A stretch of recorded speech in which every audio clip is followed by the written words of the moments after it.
आइए आज की क्लास में हम बहुपद के संबंध में जानकारी लेते हैं। शेषफल प्रमेय और गुणनखंड प्रमेय के बाद बहुपद को किस प्रकार से गुणनखंड किया जाता है उसके संबंध में हम जानकारी लेते हैं।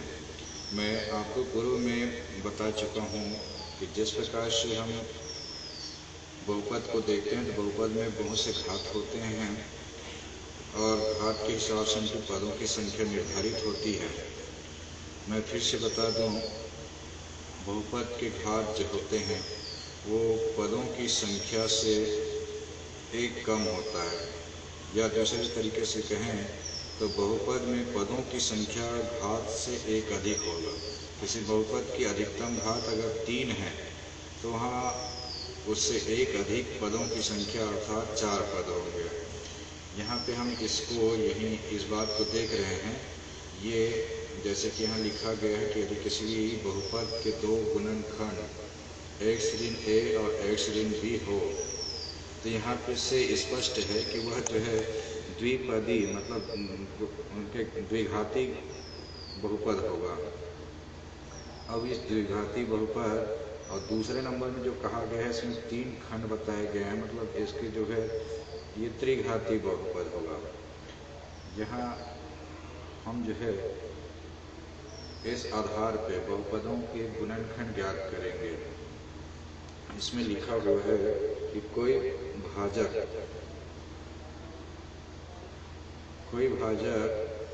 भाज्य बहुपद का गुणनखंड है अथवा नहीं, यह हम भाग किए बिना ही गुणनखंड प्रमेय की मदद से ज्ञात कर सकते हैं।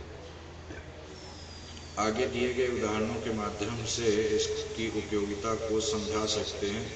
इसके अनुसार ये उदाहरण नंबर 13 है। यहाँ पे आपके पास भाजक के रूप में x ऋण 2 दिया गया है और बहुपद px के रूप में x की घात 3 ऋण 3x ऋण 3x का वर्ग धन 4x ऋण 4 ये भाज्य है। इसमें x ऋण 2 इसका जो कि भाजक है वो इस बहुपद का गुणनखंड है कि नहीं है इसकी हम जांच करेंगे। तो जांच करने के लिए यहाँ पे जो भाजक x ऋण 2 दिया गया है इस x ऋण 2 को हम शून्य के बराबर करेंगे। तो ये x ऋण 2 अगर शून्य के बराबर लेते हैं, x ऋण 2 बराबर शून्य, तो ये जो है पक्षांतर करने पर x बराबर 2 प्राप्त होता है। इस x बराबर 2 जो मान प्राप्त होता है उसको हम दिए गए बहुपद में अर्थात x के स्थान पर 2 का मान रख सकते हैं। जहाँ जहाँ x था px तो p2 लिख दिए। इसी प्रकार से यहाँ x की घात 3 है तो x की जगह 2 रख दिए तो 2 की घात 3। इसी तरह से ऋण 3x की घात 2 में ऋण 3 और x की जगह 2 रखे तो 2 की घात 2 हो गया। धन 4x है, x की जगह 2 रखेंगे तो 4 गुणित 2। इस प्रकार से ये जो है बहुपद में हमने x की जगह 2 रख दिया। तो इस प्रकार से 2 की घात 3 बराबर 8 हो गया और उसके बाद 2 की घात 2 बराबर 4 हो गया गुणित 3 और इधर 4 दूनी 8 और पीछे का ऋण 4। इस प्रकार से हम इसमें गुना की क्रिया को पहले करते हैं तो 4 तिया 12 और इधर 8 में 4 घटा दिया गया तो ये 4 प्राप्त हुआ है। इस प्रकार से इसका जो अंतिम परिणाम है वो 12 ऋण 12 अर्थात p2 का मान जो है शून्य प्राप्त होता है, जो कि बहुपद का शून्यक ही है ऐसा कह सकते हैं। जैसे कि मैं शून्यक के बारे में पहले ही बता चुका हूँ। और जब ऐसी स्थिति आता है जब दिए गए भाजक को शून्य के बराबर रखने पर चर का जो मान प्राप्त होता है उसको दिए गए बहुपद में अगर रखते हैं और शून्य के बराबर प्राप्त हो जाए तो वह भाजक निश्चित रूप से उस गुणनखंड का एक हिस्सा होगा। ऐसे ही बहुत से उदाहरणों के माध्यम से बहुपदों के जो शून्यक है उसको हम उसका परीक्षण करते हैं, गुणनखंड करते हैं और ये प्रश्नावली के सवाल को यहाँ से वैसे ही हल करेंगे। यहाँ पे प्रश्नावली में जो दिया गया है उसमें शेषफल प्रमेय के माध्यम से इसको भाग करना है, तो ये जो है हम यहाँ से प्राप्त कर सकते हैं और यहाँ स्पष्ट कर दिया गया है कि ये इसके गुणनखंड हैं। तो दिए गए गुणनखंड को हम शून्य के बराबर रख के x का मान ज्ञात करके शेषफल प्रमेय की स्थिति जान सकते हैं। दूसरा जो प्रश्न है उसमें हमको जांच करना है कि जो gx दिया गया है वो px का गुणनखंड है कि नहीं है। तो इसमें भी हम gx को शून्य के बराबर रखेंगे तो x का जो मान प्राप्त होगा उसको px में रखेंगे और उसके पश्चात अगर ये px का मान जो है वो शून्य होता है तो यह निश्चित रूप से उसका गुणनखंड होगा। इस प्रकार से हम गुणनखंड का जांच कर सकते हैं। प्रश्न 3 जो है इसमें a का मान ज्ञात करना है, जबकि बता दिया गया है कि gx जो है px का गुणनखंड है, ये तय है। तो यहाँ भी हम gx बराबर शून्य करेंगे और x का जो मान आएगा वो उसको px में रखेंगे और चूंकि गुणनखंड है कह दिया गया है तो px बराबर भी शून्य होगा, ये तय है। इस तरह से हम यहाँ पे कर सकते हैं। कोई भी एक सवाल अपन यहीं पे संक्षिप्त में कर लें। तो यहाँ पे हम जैसे इस सवाल को करते हैं, यहाँ gx का मान x+1 है, इसको अगर हम शून्य के बराबर रखें तो यहाँ x का जो मान है वो ऋण 1 हो जाएगा, x बराबर ऋण 1। अब इस x बराबर ऋण 1 को यहाँ अगर रखते हैं तो ये हो जाएगा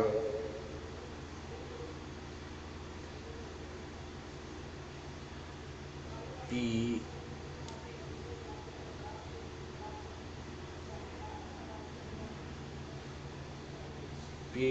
ऋण 1, जहाँ पे x है वहाँ मैं ऋण 1 रख देता हूँ। तो ये p-1 बराबर x की घात 2, x की जगह 1 रख दें तो ये हो जाएगा माइनस और कोष्टक में -1 का स्क्वायर प्लस a का मान हमको फाइंड करना है। तो a और x का मान -1 प्लस 2 यहाँ पे रख देता हूँ। तो इस प्रकार से ये जो हो जाएगा वो आप यहाँ से स्पष्ट समझ सकते हैं। लिखावट में थोड़ा सा असुविधा हो रहा है। -1 की पावर 2 है, मतलब माइनस माइनस का 2 बार गुना हो जाएगा तो प्लस हो जाएगा और 1 का स्क्वायर 1 हो जाएगा, प्लस a और उसके बाद इसके साथ -x। तो माइनस के कारण यहाँ पे जो हमारे पास जो ये जो चिन्ह था वो माइनस हो जाएगा। तो ये 1 - a, उसके बाद साथ में +2 है और ये क्योंकि गुणनखंड है इसलिए 0 के बराबर होना तय है। तो a + 2 बराबर 0। अब यहाँ पे हम जो है 1 और 2 दोनों का धनात्मक है, इसलिए 1 + 2 बराबर हो जाएगा +3।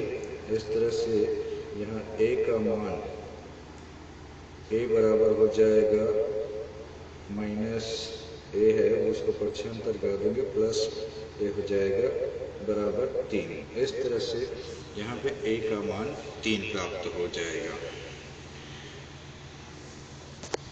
और अन्य सवालों को भी हम इसी उदाहरण के माध्यम से, एक उदाहरण बताया गया उसके हिसाब से हम कर सकते हैं। ऐसे ही बहुत से सवाल यहाँ पे दिए गए हैं। चौथा नंबर का सवाल के बारे में मैं चर्चा करूं तो जब किसी बहुपद f(x) को x का वर्ग ऋण 9 से भाग दिया जाता है तब 3x धन 2 शेषफल प्राप्त होता है।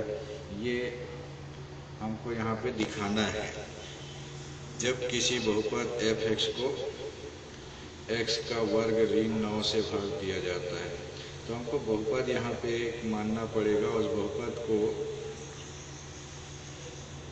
भाग दिया जाता है x का वर्ग ऋण 9 से, तो इसलिए हमको उस बहुपद, क्योंकि ये x का वर्ग ऋण 9, इसके भी दो खंड हो जाएंगे, a का वर्ग माइनस b का वर्ग की स्थिति में, तो ये जो है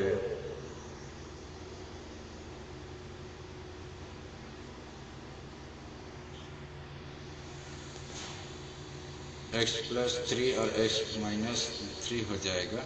उसके हिसाब से यहाँ पे मान रखेंगे और उन मानों को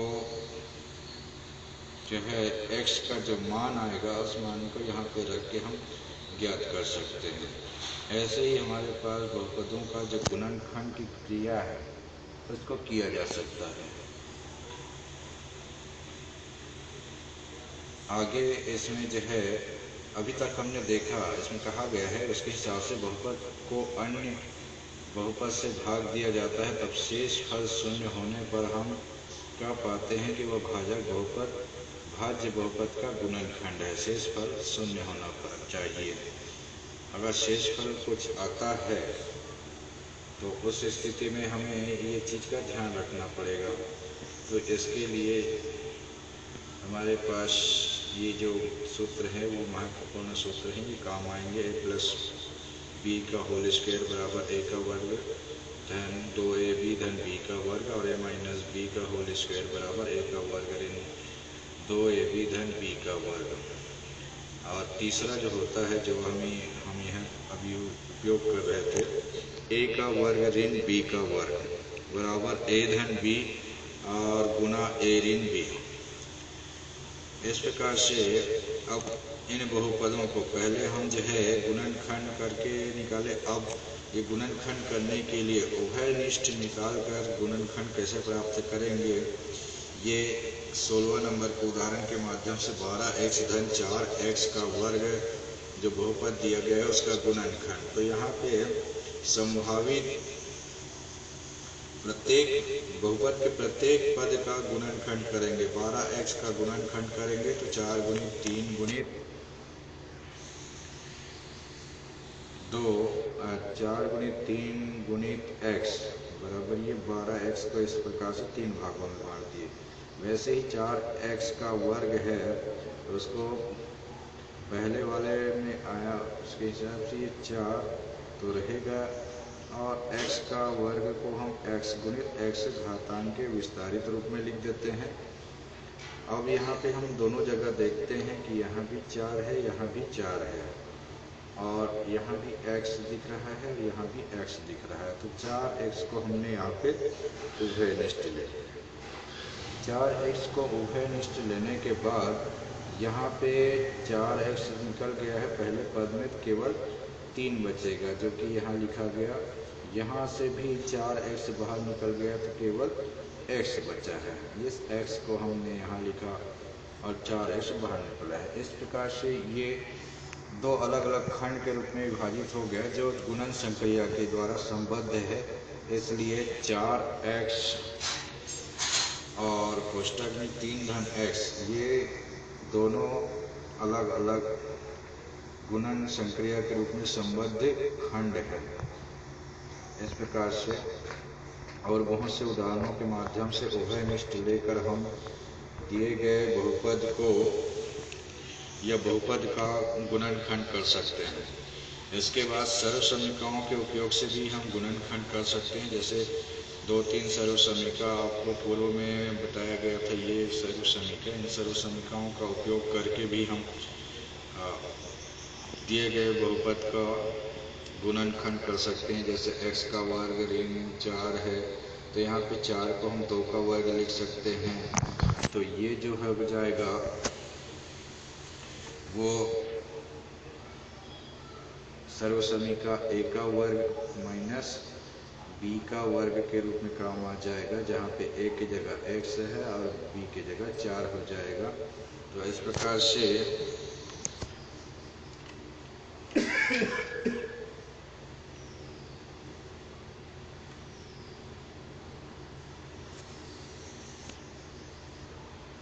a का मान x और b का मान 4 हो जाएगा। तो इसको हम a plus B into A minus B, मतलब x plus 2 into X minus 2 के रूप में अलग अलग लिख सकते हैं।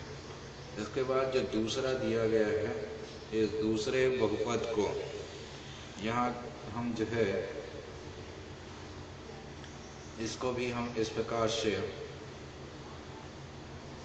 व्यवस्थित करें कि ये जो है सर्व समीकरण के रूप में आ जाए। तो x का वर्ग ज्यों का त्यों लिखें। उसके बाद कीजिएगा 2 गुणित 3, 6 को हमने लिख दिया 2 गुणित 3 या 6 का गुणनखंड लिख दिया गुणित x। ऐसे प्रकार से 9 को हम लिख सकते हैं 3 का वर्ग। तो ये जो 3 का वर्ग है ये और x का वर्ग, इसके साथ बीच में है 2 गुणित 3x।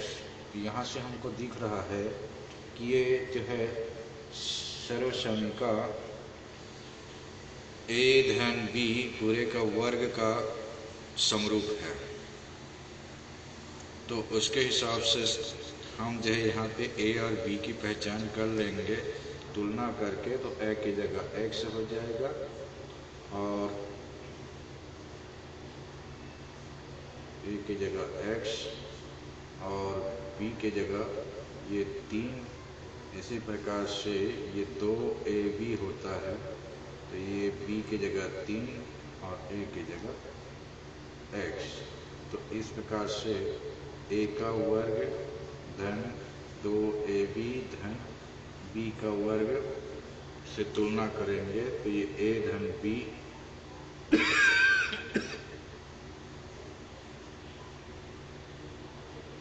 होल स्क्वायर इसके रूप में होता है। यहाँ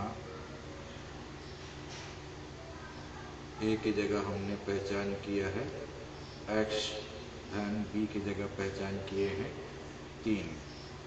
तो x धन 3 का वर्ग या x धन 3 गुणित x धन 3 के रूप में हम इसको कर सकते हैं। इस प्रकार से सर्व समीकरण के माध्यम से भी हम दिए गए बहुपद का गुणनखंड कर सकते हैं। तो इस प्रकार से हम 3 प्रकार से, पहला शेषफल प्रमेय के माध्यम से और दूसरा उभयनिष्ठ निकाल के और तीसरा जो है सर्व समीकरण के माध्यम से हम गुणनखंड कर सकते हैं। हमारे पास जो द्विघाती बहुपद होता है वो ax का वर्ग धन bx धन c के रूप में होता है।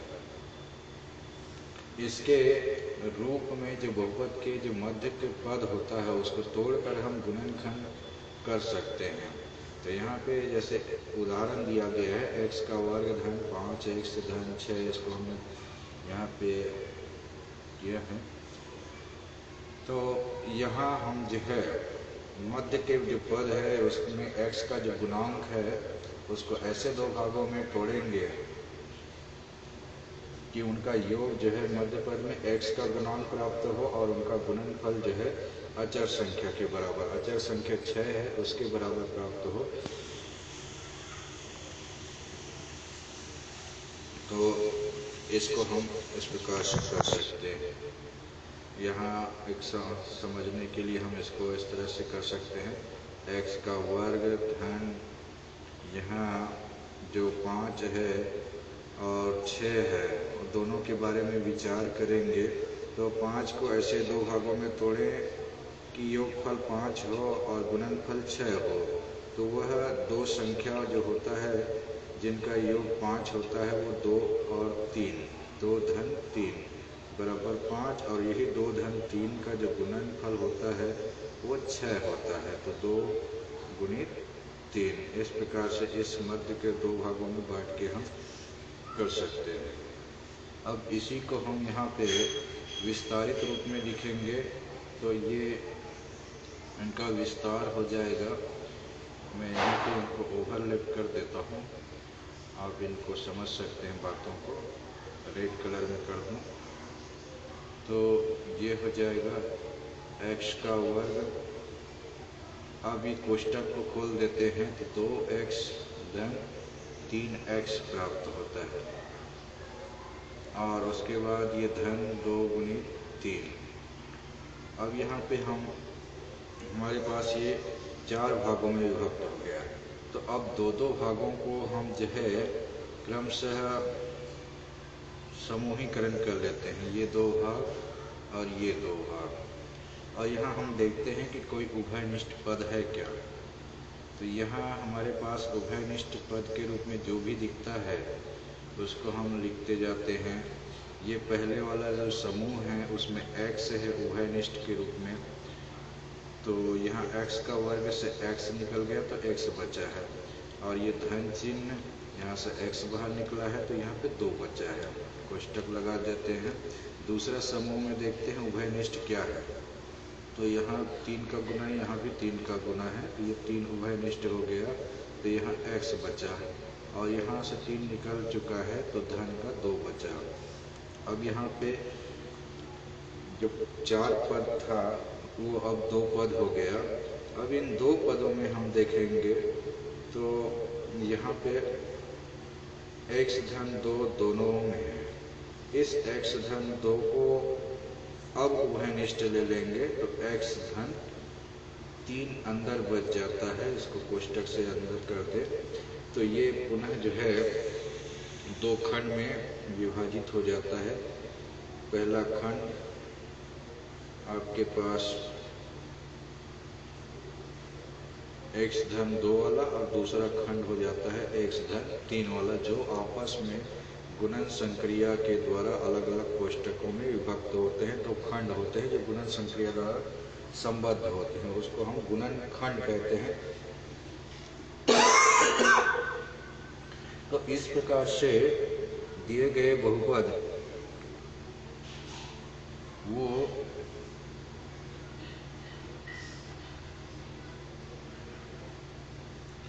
x धन 2 और x धन 3 के रूप में 2 गुणनखंड हो जाते हैं, और इसको हमने किया है मध्य के पद को 2 भागों में बांटकर। यहाँ जो 5 था मध्य का पद, इसको हम 3 और 2 में कर दिए, और इसका जो ऐसे 2 भागों में, मतलब उसको 2 भागों में बांटते समय हमको अचर पद को भी ध्यान रखना पड़ेगा। तो अचर पद मतलब जो दिया गया है वो अचर पद उसका गुणनफल होना चाहिए, ये हमको ध्यान रखना है। इस तरह से हम दिए गए बहुपद है उसको हम गुणनखंड कर सकते हैं। ये चौथा विधि हो गया गुणनखंड बहुपद को करने की विधि। चारों विधियों के माध्यम से हम इसको गुणनखंड करेंगे बहुपद का, और इसी को हम बाद में जो गुणनखंड करने पर एक चर राशि और एक अचर राशि प्राप्त होता है, तो चर राशि का उपयोग तो x के रूप में किया जाता है, अचर राशि को हम यहाँ पे जो है अल्फा और बीटा के रूप में भी प्रमोट कर देते हैं, प्रदर्शित कर देते हैं। तो ये जो है इस प्रकार से मध्य के पद जो है अल्फा धन बीटा, और अंतिम अचर पद जो है अल्फा गुणित बीटा के रूप में प्राप्त होता है। बाद में इन्हीं मानों को रखने पर यह बहुपद जो है शून्य के भी बराबर प्राप्त होता है, इसलिए इसका शून्यक भी कहते हैं। और यही जो है इन बहुपदों का मूल मान होता है, इसलिए इनको बहुपद का मूल भी कहते हैं। और मैं पहले ही बता चुका हूँ कि बहुपद की जो घात है वह उसके गुणनखंडों को निर्धारित करता है। जितना घात होगा उस बहुपद का उतना उसके गुणनखंड होंगे। तो यहाँ पे द्विघाती बहुपद के बारे में हम देख रहे हैं, तो यहाँ पे अल्फा और बीटा इसके दो शून्यक होंगे जिसे हम मूल कह सकते हैं। और इन्हीं बातों को उदाहरणों के माध्यम से यहाँ पे बताया गया है। एक सुंदर तरीका आपको मध्य के पदों को दो भागों में बांटने के लिए यहाँ पे बताया गया है। आपके पास मध्य के पद मतलब x का जो गुणांक है, जैसे इस उदाहरण नंबर 20 में मध्य के पद ऋण 5x है, जिसमें x के गुणांक की बात करें तो ऋण 5, और स्वतंत्र चर जो है ऋण 6 है। तो ऋण 5 को ऐसे दो भागों में बांटेंगे कि वो जो है उनका गुणनफल ऋण 6 भी हो, योगफल ऋण 5 हो और गुणनफल ऋण 6 हो। तो हमारे पास 6 को बांटने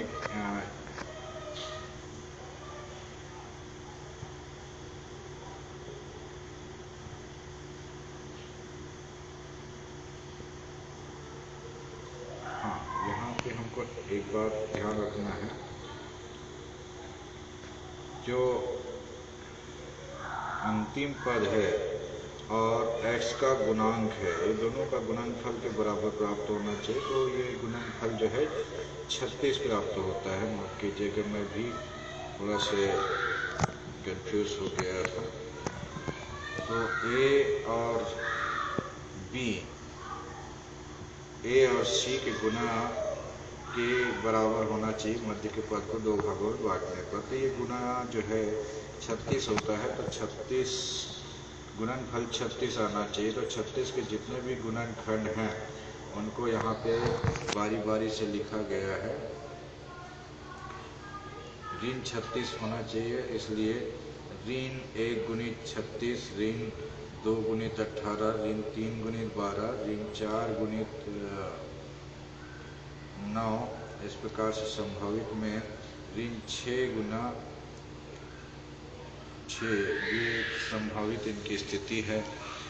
इनमें ये गुणनखंड हो गया। अब इन्हीं को हम अगर जोड़े और घटाएं तो इनकी क्या स्थिति होगी इसको देखेंगे। तो अब हम दूसरे भाग में हम देखते हैं, तो यहाँ पे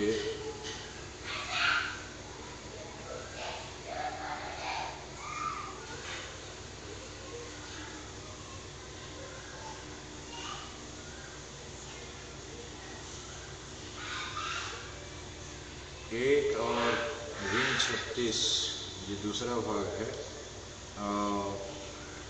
मतलब पहले वाला ऋणात्मक हो सकता है या दूसरे वाला ऋणात्मक हो सकता है।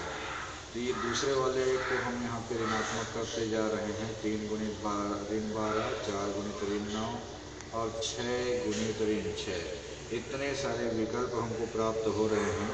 तो इनमें हम बारी बारी से सभी को जोड़ के भी देख लेते हैं। तो जोड़ने पर हमारे पास जो ये वाइट बैकग्राउंड में दिखाया जा रहा है उनका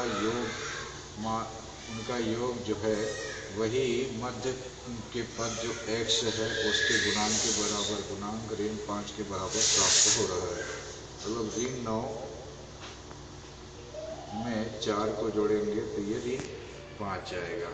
जैसे कि हम यहाँ पे कर सकते हैं, इसको डायरेक्शन देंगे, इसको सभी को ऐसे कर सकते हैं। तो ऋण 4 धन ऋण 9 धन 4 बराबर हो जाएगा ऋण 5।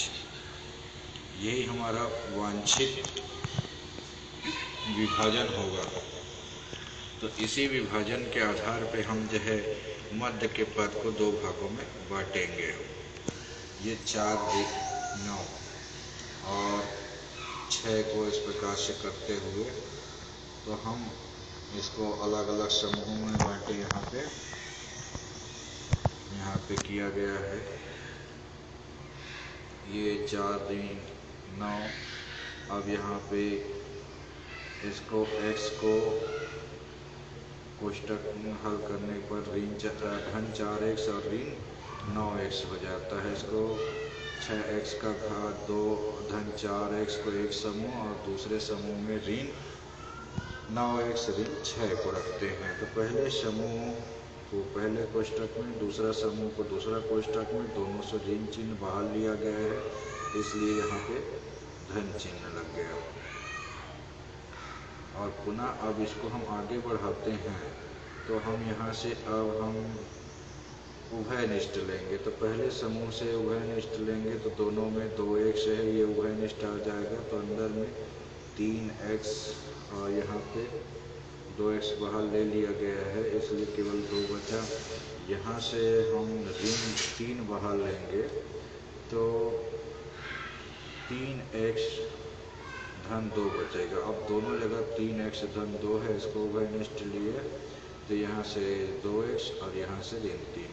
ये अभिष्ट दो गुणनखंड हैं जो एक दूसरे से गुणन संक्रिया द्वारा संबद्ध है।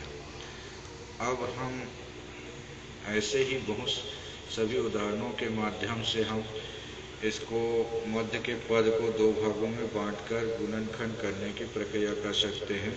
यहाँ जैसे आपके पास मध्य के पद में x का गुणांक 5 है और इसमें x² का गुणांक और अचर पद दोनों का गुणांक करके देखते हैं AC का गुना। तो ये जैसे यहाँ पे है 4 वर्गमूल 3 गुणित ऋण 2 वर्गमूल 3, इसका गुना होता है ऋण 8 गुणित 3 अर्थात ऋण 24। अब ऋण 24 के जितने भी गुणनखंड है उसको इस सारणी के माध्यम से लिखा गया। उनमें से उसका चयन करेंगे जिसका मान जो है धन 5 के बराबर हो। तो ये सफ़ेद बैकग्राउंड में ऋण 3 गुणित 8 वाला जो गुणनखंड है इसको हम जोड़ेंगे तो 8 ऋण 3 बराबर 5 प्राप्त होगा। इसलिए यही हमारा अभिष्ट विभाजन होगा मध्य पद का। और इस विभाजन को ध्यान में रखते हुए हम इस दिए गए बहुपद को गुणनखंड करते हैं।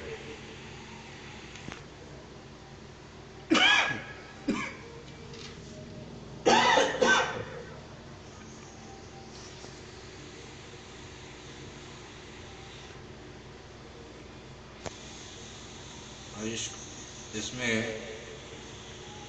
प्रश्नावली 3 के बहुत से सवाल हैं जिनको हमको मध्य के पद को दो भागों में तोड़ के हल करना है।